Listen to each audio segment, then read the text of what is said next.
Bună și bine te-am găsit! Astăzi o să vorbim despre 10 lucruri care nu le știai despre sex și atracție. Să începem! La fel ca și în cazurile anterioare, cercetătorii au descoperit că cei care întrețin relații sexuale mai des au și mai multe fantezii, contrar ideilor preconcepute. Se pare că frecvența fanteziilor este corelată cu frecvența raporturilor sexuale și a partenerilor.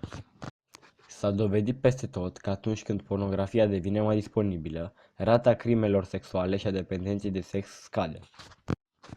Peste 2% dintre cazurile raportate de infart au fost legate de cei cu inimile frânte. În mod normal, când vedem o femeie care are viață sexuală activă, întreținând astfel de raporturi cu mai mulți parteneri, tindem să credem că a trăit în medii cu probleme sau cu un respect scăzut pentru bărbați. Cu toate acestea, cercetătorii au dovedit că situația nu stă așa, ba chiar aceste femei sunt mai educate decât celelalte. Cazul când o femeie refuză raportul sexual din cauza unei migrene este doar un mit.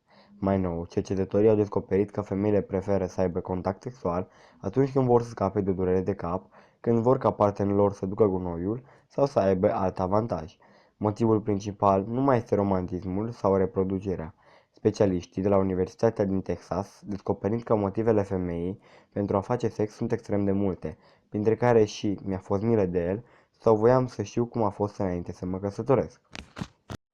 Tiparele arată că dacă o femeie își iubește partenerul, iubirea fiind definită ca o combinație de altruism și posesivitate, atunci probabilitatea ca aceasta să mimeze punctul culminant al actului sexual este mai mare. Această teorie se aplică în special la femei.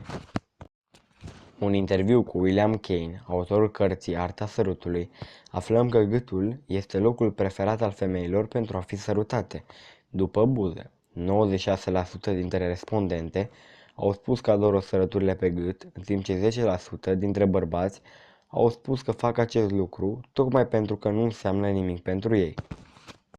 În urma unui studiu, cercetătorii au ajuns la concluzia că bărbații nu sunt influențați de starea materială posibilor partenere, ei alegând atât femei bogate cât și femei fără o situație financiară specială. În schimb, pentru femei este foarte important dacă posibilul partener are resurse financiare. Pornind de la două experimente, specialiștii au ajuns la concluzia că bărbații preferă femeile care poartă hainele roșii, în detrimentul celor care au haine de alte culori. În primul experiment, un bărbat care a purtat conversații cu două femei, una cu tricou roșu, cealaltă verde, i-a pus mai multe întrebări și mai personale.